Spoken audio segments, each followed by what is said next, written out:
मध्य प्रदेशमध्ये जो महाव्यापम घोटाळा झाला त्याच कंपनीला महाराष्ट्र सरकारनं काम दिलं होतं। याच्याबाबत आम्ही आंदोलन केली, तक्रारी केल्या।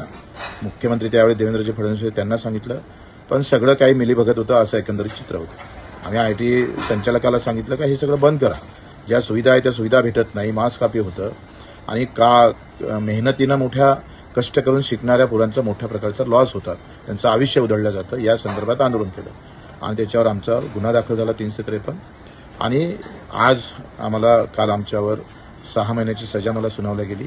ते एकत्रित करावं लागेल म्हणजे 3 महिन्याची असेल आणि 5,000 रुपयाचा 10,000 रुपयाचा दंड झाला।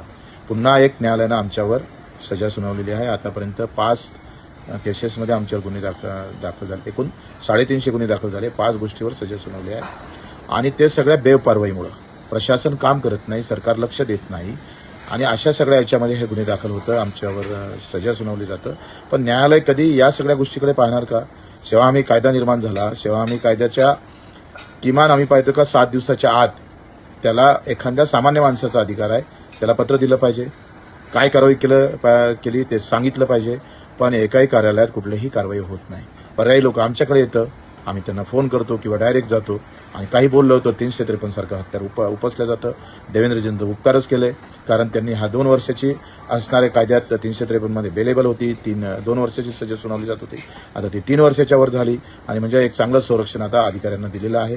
काही बोललं काय झालं तर तो लगेच सांगतोय 353 लावू का, म्हणजे त्यांना बोलायचं नाही, त्यांना कुठल्याही प्रकारचं म्हणायचं नाही, आवाज उठवला तर आमच्यासारख्यांवर अशा कारवाई केल्या जातं। आता शेतकरी आंदोलन सुरू आहे आणि या शेतकरी आंदोलनातच अशा प्रकारच्या रिझल्ट लगेच लागत आहे, लगेच सगळ्या केसेस आमच्या टेबलावर येऊन पडत आहे, लगेच त्याचे निर्णय होत आहे। म्हणजे कुठलं काहीच करू नका, नाहीतर तुमच्यावर अशा प्रकारचे खटले चालून तुमच्या विरोधात निकाल लावला जाईल काय, अशाही प्रकारची भीती दाखवल्या जात आहे। परंतु आम्ही हटणार नाही, शेवटपर्यंत सामान्य माणसाचा हा लढा बच्चू कडू चालू ठेवेल, वरच्या कोर्टात लगेच जाऊ आणि न्यायाची अपेक्षा करू।